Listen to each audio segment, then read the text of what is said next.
Hello, everyone. My name's Taya, and I want to welcome you to this IFF webinar on driving agricultural export growth, hosted by ourselves and Julian Roche. Just while everyone's sort of joining, I just want to do a bit of housekeeping, just to let you know the session will be recorded today. It will run for 30 minutes, at which point we'll open the floor to questions. So if you do have any questions, please post them in the chat function. And at the end of the 30 minutes, we'll endeavour to answer as many as possible. And rest assured, we will get back to everyone if we don't get to all the questions. I'll hand over shortly to Julian, an international consultant who's been a valued colleague of mine for many years. Julian's got a real passion for agribusiness and has taught many courses for us on the topic, both online and in person globally. So without further ado, I'll pass over to Julian. Julian.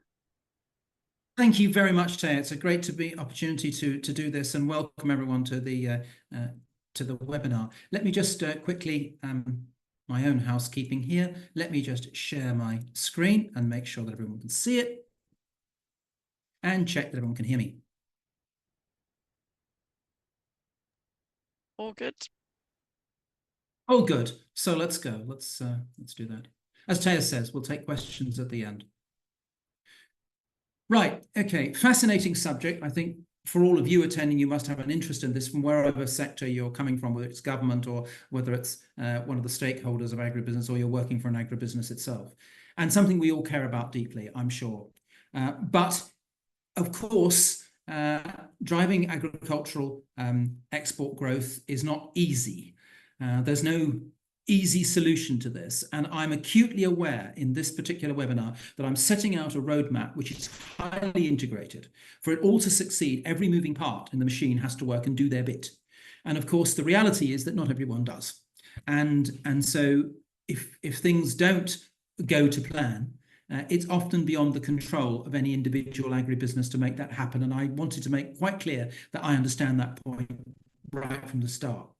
And I think if you look at the government policy suite, and it's immense. I mean, what government has to do, immense and partly contradictory. It's true in every country, but it's certainly true in developing countries. And taking an example of the Central Asia Regional Economic Cooperation Area, then these certainly things are true. So if you look at the macroeconomic side, you've got conflicting priorities. You've got to worry about interest rates. You've got to worry about exchange rates. You are worried about your reserves, you're worried about what happens on borrowing, you're worrying about what happens to the economy generally. We know that exports are exchange rate sensitive. We know that. How sensitive they are depends on the commodity, it depends on the competition of the market, it depends on a lot of things. But the general principle that there is sensitivity on exchange rates is absolutely undeniable. And we can see examples of the exports to Russia, for example, where the depreciation of the ruble has had a significant effect on exports as well. We also know that the kind of free trade arrangements that are being promoted matter enormously. And there are plenty of examples of those, and I'll come to those in a minute. And free customs zones. So those are the macroeconomic side of things.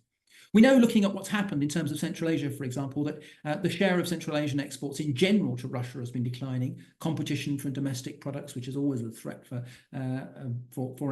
agri products.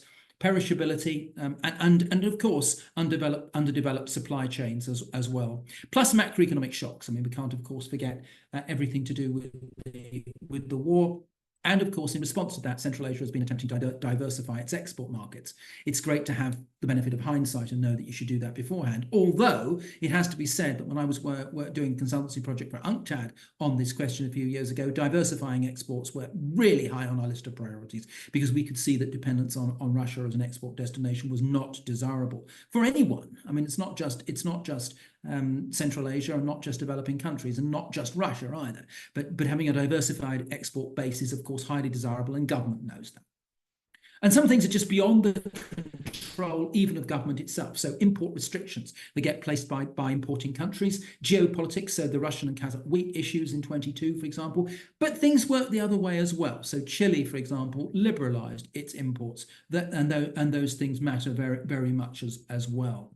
On the free trade agreements side of things, we can see success. And one example would be the Pakistan People's Republic of China free trade arrangements. They've worked to a significant degree, but Although they are a very useful measure to achieve export-driven economic growth, they won't necessarily work if the exports come at the cost of lowered exports with non-FTA partners. You're just robbing Peter to pay Paul, for example, and that's what's happened to a significant degree in the case of Pakistan.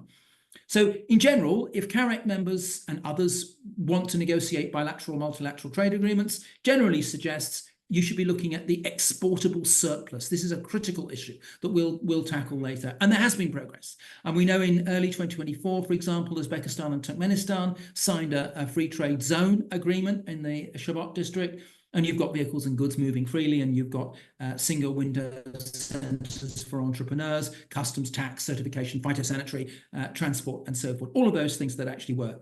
So generally, shifting towards the agriculture and livestock sector, most FTC analysts suggest it's really quite useful, although it might well be that cotton and so forth are preferable to, let's say, dried fruits, as in the case of carrots. So there's no one commodity that actually makes sense generally.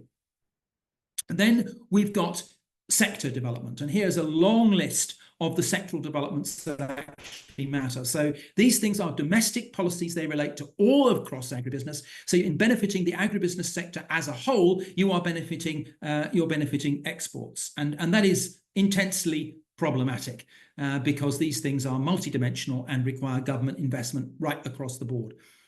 I would particularly make the point, however, in relation to some of these, that they have particular importance so far as exports are concerned. I'll come back to the question of phytosanitary a little bit later, but gaining GSP plus preference status, as has happened with Kazakhstan and Uzbekistan and so on, is terribly important as far as the European Union is concerned on the reduction of tariffs. That obviously matters. So that's an export policy that really matters. And getting that involves an awful lot of protection and measures that are really required in order to make that work. Other areas that matter in this, of course, are things like, for example, the extension of agribusiness courses at universities, the ability to get more extension, those kinds of things. Definitely government policy very much better. Improving farmers' understanding of the issues with respect to, for example, contaminants, with quality controls, right the way across this. And I'm not saying that current governments are not doing this. I mean, the Kyrgyzstan Agriculture Ministry, with its plan from 2024 to 2028, seed breeding, for example, and production and a legislative framework are on the whole area. That's really good to see. But it's only one part of a comprehensive strategy that's going to happen. And certainly the requirements that are there to meet European standards in terms of things like, for example, tropical fruits, very, very intense. So questions like additives, mycotoxin requirements, contaminant controls, contamination by foreign bodies, pesticide revenues, microbiological contaminants, heavy metals, all of this is all set out on the European Commission website. So there's plenty of stuff to have. Food additives, all of those things, quality requirements, and not forgetting, of course, that these are just the government requirements. There are many other areas that are relevant as well, and you can see all the standards that exist on this. The FSC standards, the things like the British Retail Consortium standards, and so on. There are plenty of examples of all of those things. Not forgetting labelling requirements, marketing requirements, and so forth that may exist, as well as all the development of e-commerce that actually enables you to produce electronic certificates that would enable these things to work, without which adherence to the phytosanitary series are very, very difficult. Look at the IPCC, the generic system e-phyto solution, exchanging e-phytos across borders. And the European Union is linked with the e-phyto hub, which makes a great difference. To be fair, again, countries like Uzbekistan and others are doing their best. The NPPO is improving its phytosanitary qualities across a range of things, new information systems, holding the regional conference on electronic phytosanitary certificates last year, for example. A lot of stuff that's actually happening. Even bigger, perhaps, is the development of things like sustainable agricultural processing zones, SAPZs, which is happening in Africa, and so forth. Government ring fencing areas, putting free trade, local free trade zones, providing infrastructure, providing land, giving the opportunity to create in-country processing, which will not only improve the opportunities for exports, but also, of course, drives increased revenues that happen. And import substitution also matters. Don't forget, of course, that the CARIB countries are very heavily import dependent, I mean, enormously dependent, and including on fertilizers and so forth, cereals and so forth. Uzbekistan is a net importer of meat, live animals, sugar and confectionery, cereals, all sorts of things like that. So that actually helps as well. And then you've got the financing of agribusiness exports as well. Supporting bank financing exports, working capital, making better fertilizer availability with a national fertilizer strategy of one variety or another, and then government actually making itself, providing grants and so forth, and regulation streaming. These things are all government things that government can do.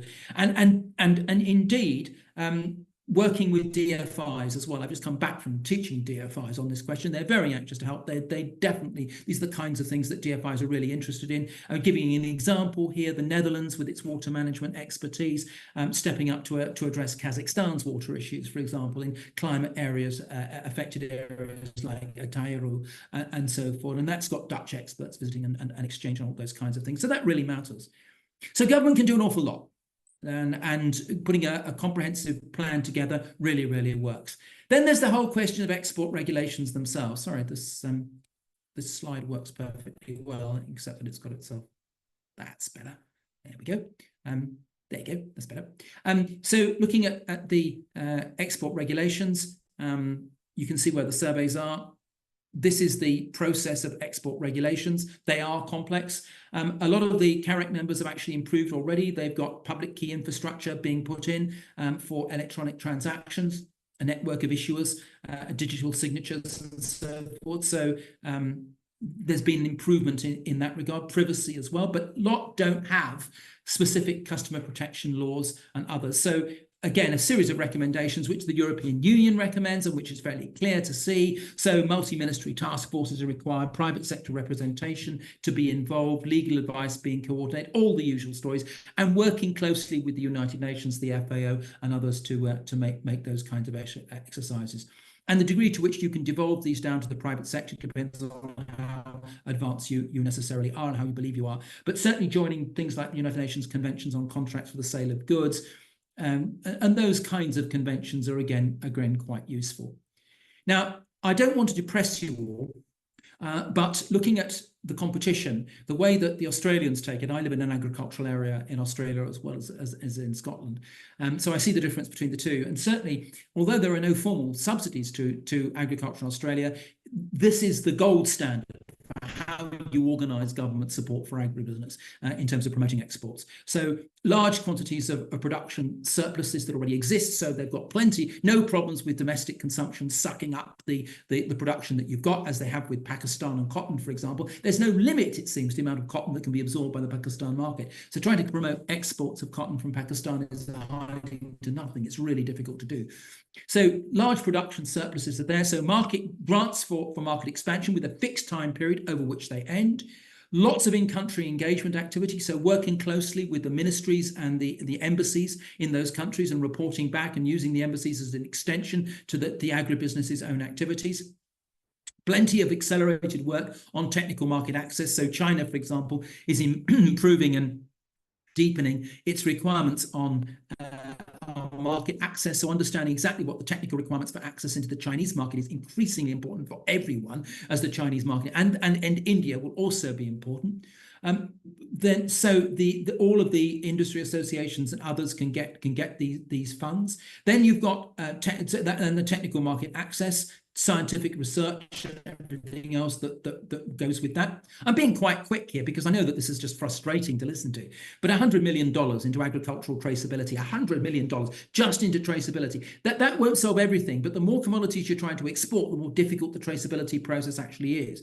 But certainly, given the EU's enormous stress on traceability, having a national traceability strategy and making a traceability alliance with everyone who works together is likely to improve these things absolutely enormously. They certainly will translate very effectively into policies going forward. So I think those are examples of what's actually happening that make a real difference, I think, in terms of how to run, how to organize. There are a series of vertical pillars in which these strategies actually evolve. I don't know how many people from government are here, but certainly those things are relevant to those organizations as well. All right, so that deals with how the government side and how national strategies actually work. But that's not that's really not the only aspect of all of this. There's a lot more to consider in the outside this this dimension, which is where we're going to go next. Now, in terms of taking an example and looking in this particular case at Kyrgyzstan. I looked at Uzbekistan when I was working with UNCTAD, but here's a more up-to-date version looking at Kyrgyzstan. And it's interesting that the European, this is I based this on a European Union report on the Steering Committee on Trade Capacity and Standards.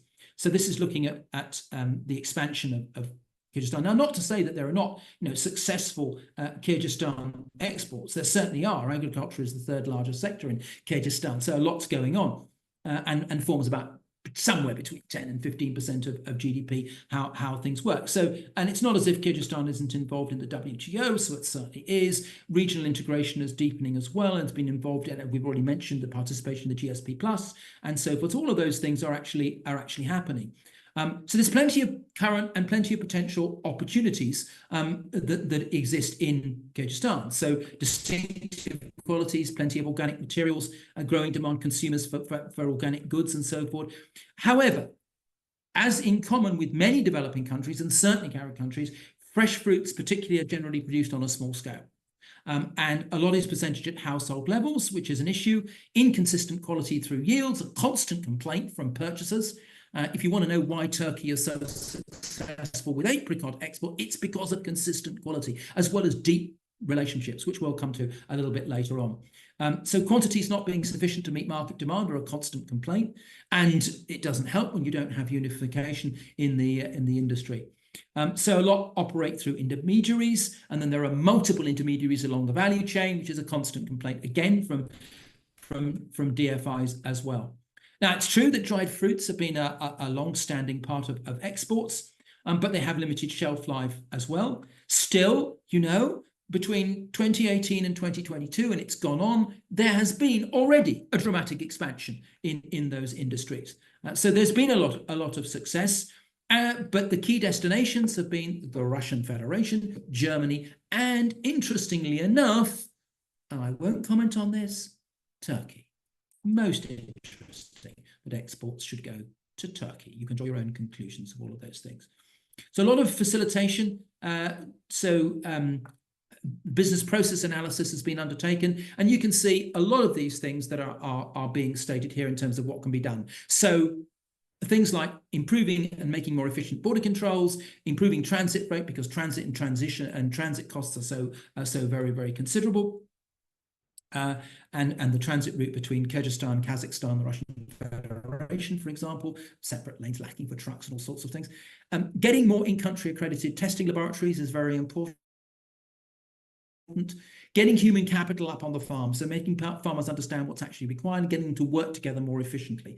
Getting more economies of scale, whereas we'll see, I think there's a strong argument that agricultural cooperatives may actually play an important role. And, of course, improving international marketing. But what I see is the same story being repeated decade after decade. These are all the things that need to be done. Things are happening, but they're not happening at a fast enough speed, and they're not happening in an integrated way. And that is not necessarily a criticism of the government, either Kyrgyzstan, Kazakhstan, Uzbekistan, or Turkmenistan. There are enormous challenges that all those governments actually face, but in order to succeed, you need a multiplication sign working throughout the whole of these things in order to make them actually work.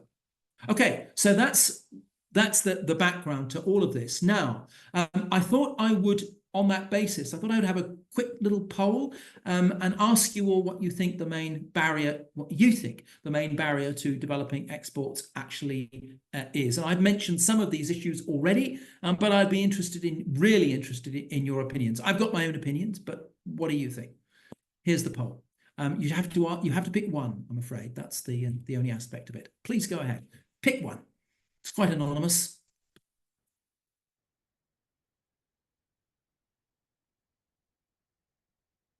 These polls are fascinating.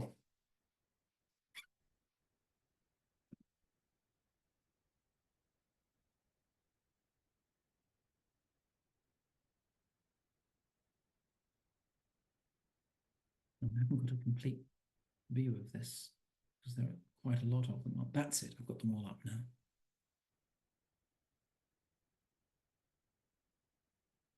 Keep going. If all of you can vote, that would be tremendous. We really appreciate it. The more people who vote, the more accurate this will be a reflection of people's general views.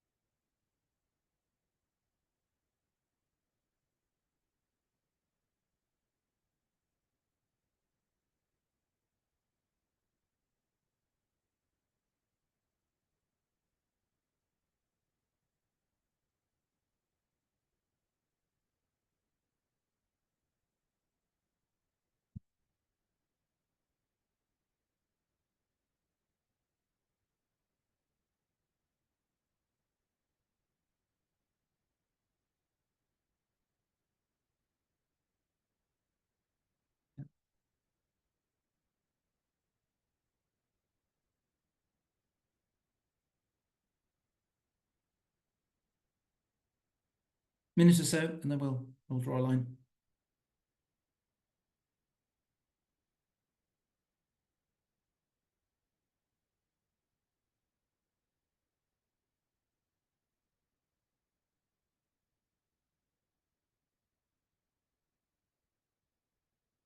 Almost there.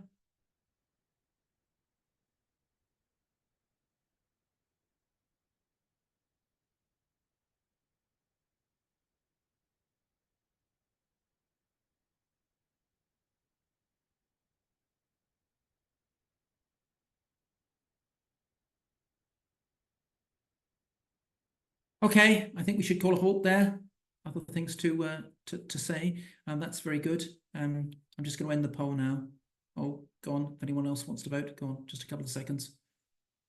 10, 9, 8, 7, 6, 5, 4, 3, 2, 1, and there we go. Yeah, okay. I think that was very sound, and I think you've got that right. I think my own opinion would coincide with that. The lack of international business contacts in export destinations is crucial. And I think it's a function of the way the supply chains are organized. And that's why it links to that question of inadequate understanding of export markets by supply chain intermediaries. I completely agree with that, that analysis. Right. And so that brings us to, in fact, quite neatly, my view about roughly what agribusinesses themselves can do. Now, this is based on partly on my experience with UNCTAD, partly on my understanding of what's been happening with the German DFIs, partly on my conversations with DFIs recently, and partly on my understanding of what's been happening and conversations with colleagues in the UN and the FAO. So this is an overall perspective, as well as talking, of course, to the agribusinesses themselves. So competitive advantages being properly identified, and that's certainly right. So being able to understand and lever those competitive advantages, whether it's product techniques or sustainable practices or anything else, that's crucial. That's got to be done. Agribusinesses have to believe in themselves. If they don't believe in themselves, nobody else can believe in them. Branding is clearly important. So developing parallel branding for imports and exports, making it clear, and synthesizing national and your own branding as well. And that means going to exhibitions. I mean, being prepared to participating in international trade exhibitions where the international contacts get developed and so forth. And it's very difficult to ask a small farmer sitting in Uzbekistan to go and do that with respect to their own fruits. So it's got to be done through a larger agribusiness. It can't be done any other way. So the more consolidation of the supply chain through contract farming or otherwise that gets done, the more chance there is for countries to be able to challenge, in this case, Turkey's dominance in dried fruits or Pakistan's dominance in other areas and so forth. So that, and then acting on the phytosanitary controls, so understanding what the phytosanitary controls are, not just domestically, but internationally, is obviously a crucial aspect of all of this. The business links, being able to do these things. So cooperatives. Getting the cooperative exercise right is clearly critical. But look at this. Cooperatives in Kazakhstan, which is relatively developed, only 2% of farmers participating. So certainly participating in cooperatives and encouraging the participation in cooperatives is a major way of leveling playing fields and getting those enterprises available. Progress relatively slow. And you can see, look at the difference there, where you've got Europe and the USA, where you've got a vast number of them that are involved.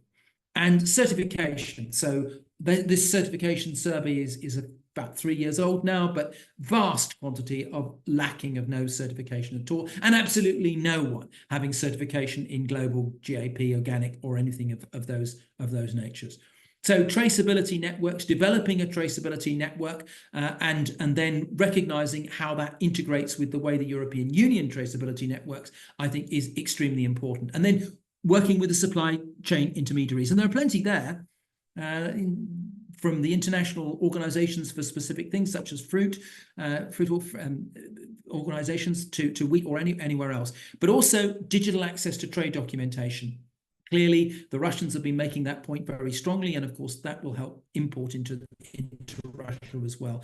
And so does the World Bank. Plenty of grants, plenty of opportunities available, but if you don't have an organization that talks the language of the DFI or the ministry or otherwise, then it's going to be very, very difficult to do. So I think those are things that agribusinesses can do. Now, in addition to that, I think there are some things that can be done by other stakeholders. So much disputed, much debated, but I think quite positive, is the ability of government to insist and banks to set themselves agribusiness lending quotas. And I think that means that there'll be greater availability of agribusiness funding, and that means that potentially CapEx and so forth will be available. That's one thing that can be done. I think the improvement of trade-related finance, I mean, I've been working off and on volunteering for UNCTAD for more than 3 decades, and we've been promoting all the classic exercises, supporting more commercial warehouses. So you've got better storage, more high-quality storage, better drying out, for example, for dried fruits, and the ability to have commercially combined high quality storage. So getting more warehouses certainly matters. Warehouse receipt finance, which is a topic that we all talk about as well, is certainly valid. Now, for example, in Kazakhstan, the Export Credit Agency is trying to put more tools out there in respect of supply chain finance and so forth. But with warehousing, there is still a problem. So the average rental rate for warehousing is $150 per square meter in Tashkent and Almaty.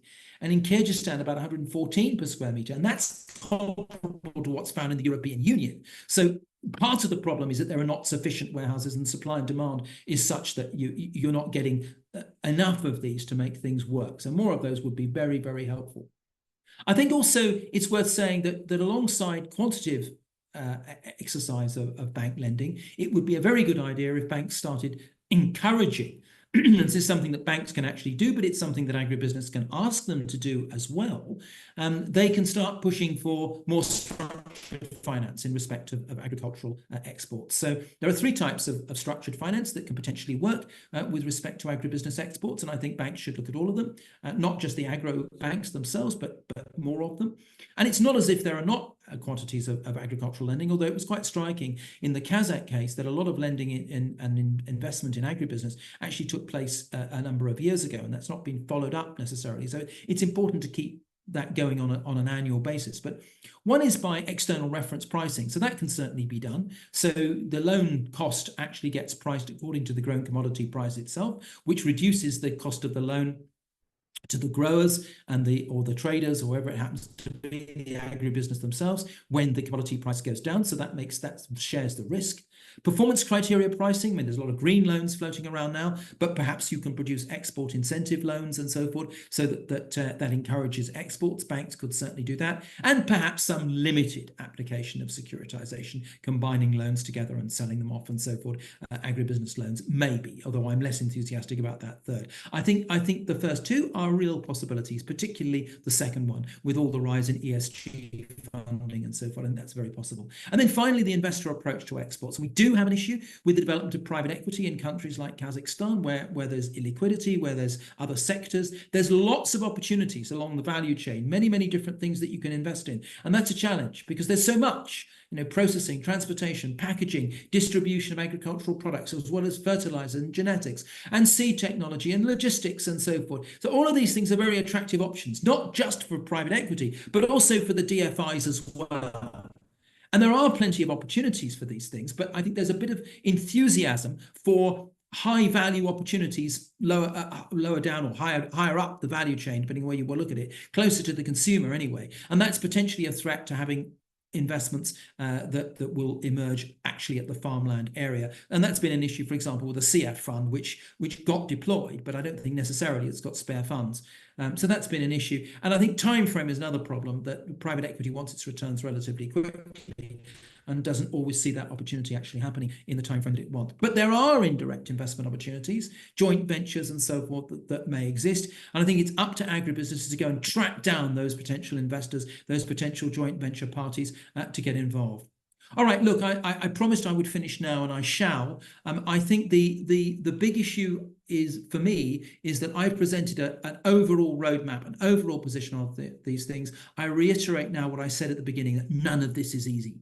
And no one organisation, no one sector, not agribusinesses themselves, not the stakeholders such as banks and investors, and nor even government, can actually achieve it on their own. The important thing is actually work together. But together, it can be done. And the evidence is that it can succeed on a continuous basis. And certainly, some of the Central Asian countries have demonstrated that these initiatives have already, if you excuse the pun, borne fruit.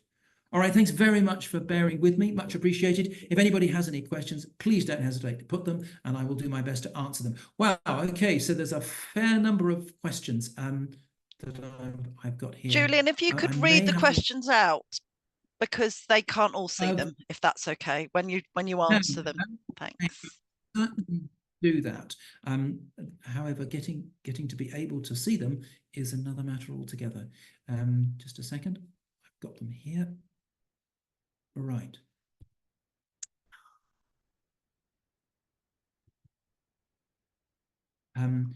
Multiple options.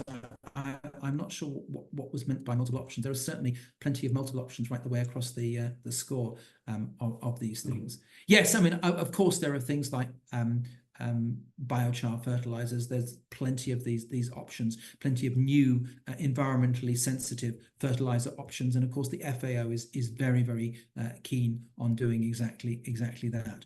Yes, the EU green requirements on fossil fuels. What you do there, I think, is utilize the virtual power plant arrangements. That's the solution for that, Johnson. So there are green power plants that are produced in South Africa. It is possible to do this. I know you have intense power issues with your own major power company and so forth, but if you sign a virtual power agreement, which sources your power from green energy, then you will succeed, even though you are tapping into the to the net itself. That's the issue there, I think, that will work. All right. So that is a problem that actually has a clear solve in that regard. From the South African side. I think those are the only questions. I think I've come down to all the questions, haven't I, Taya? I think I've answered them all.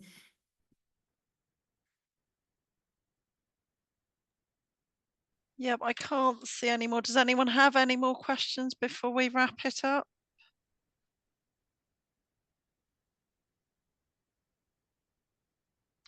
Someone's actually messaged me. Oh no, here we go. There's another one. I think this is the one I've got messaged to me. Can you see that, Julian? Yeah, the one from Ray on well-intentioned government subsidies. Yeah, I think that the honest truth to that, Ran, is that yes, they do. There is no question, and the European Union has said this. The DFIs are extremely cautious and well aware of that problem about the crowding out issue. One of their mandates right the way across the board is to ensure that their loans do not crowd out, but they know that it's very, very difficult to avoid doing that. And I think if the subsidies are not absolutely targeted, if they're not incentivized correctly, if they're just broadly sprayed out subsidies, then there is an issue that they will crowd out private equity investment because they will reduce returns. So I think that's a very good point. Stephanie, the answer to that question is that the classic example of this, of course, is the Irish potato famine in the 1840s, when Ireland was exporting potatoes at the time when their population was starving. So it's a really contentious issue. My own view is yes, provided that you have sufficient basic commodities internally to feed your populations. You're not in the Irish potato famine or the Bangladeshi famine in the 1940s. Providing you're not in that situation, then the theory of comparative advantage, Ricardo and so forth, says that, yeah, you should actually do that.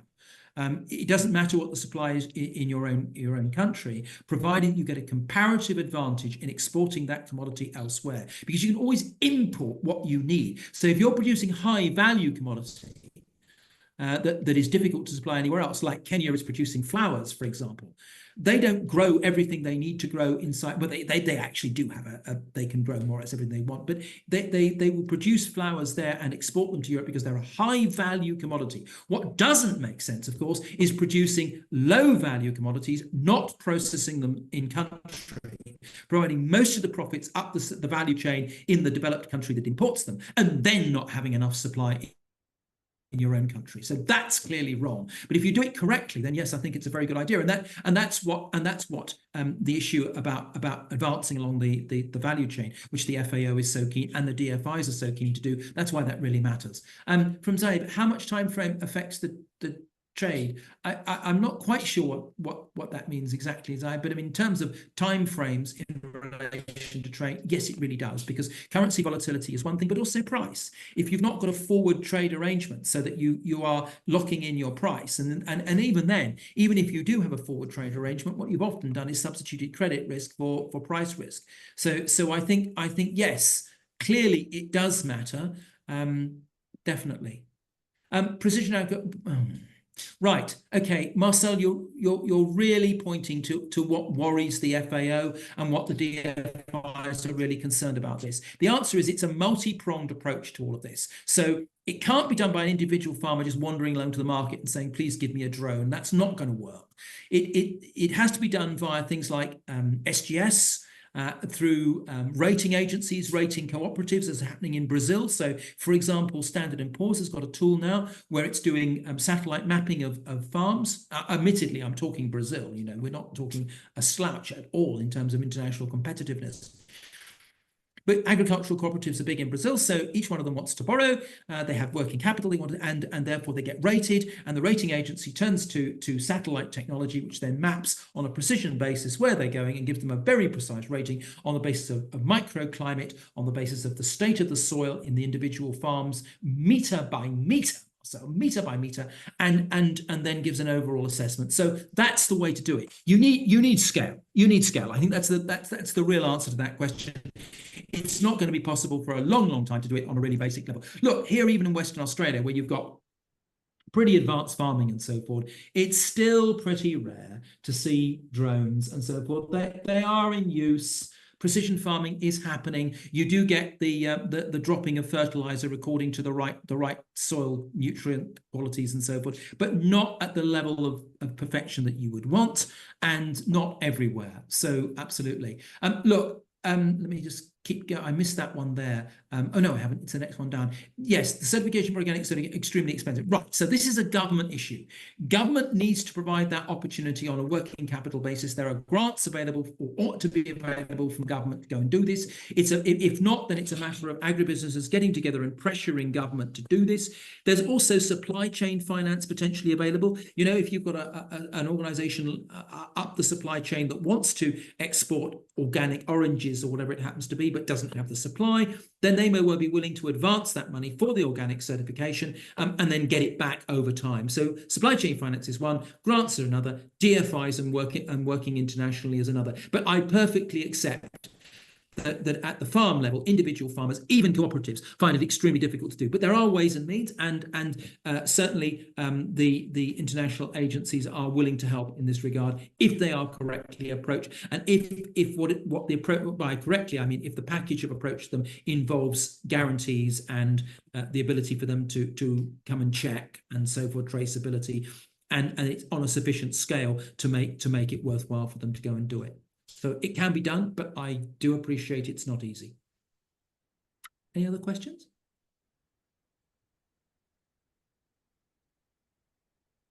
Oh, there's another one here. Oh, my pleasure, Claudio. Absolutely pleasure. I absolutely believe in this. It's really important. It was a delight to work on this question as a consultant, and I'm always happy to do so. If anyone's got any subsequent questions after the webinar and wants to put them to me, please don't hesitate to do so. Thanks so much, Julian. That was really, really interesting. I don't know if you can move to the last slide, just That's just right. for everyone just to see what's coming Yes. up. Thank you everyone for joining. It was really interesting to hear Julian's. Oh, there's one more little question. I don't know if you want to look at it really quickly. Yes, I've seen that. That's fine. Yeah, Okay, I've got that's that from fine. Jama. So yeah, we've just got a couple of courses coming up. If anyone's interested in them, the details are on the screen. I'd just like to thank you all for your time. As Julian said, we're happy to answer any questions about this or anything else, relevant to this. After we will share the slides afterwards, we'll share the recording afterwards, so you'll have all the information at your fingertips. But yeah, just to say thank you very much. Thanks, Julian. Yep, thank you very much indeed, and it would be absolutely wonderful to see anybody on either of those courses, from my point of view too. What if you and your team can be even more informed, competitive, accomplished, even more successful, with programs designed to inspire and empower everyone to become even more? Introducing Informa Connect Academy. With hundreds of global, digital, and in-person training courses led by world-renowned industry experts, reimagining learning experiences for even more unlocked potential. Informa Connect Academy, available at informaconnect.com/academy.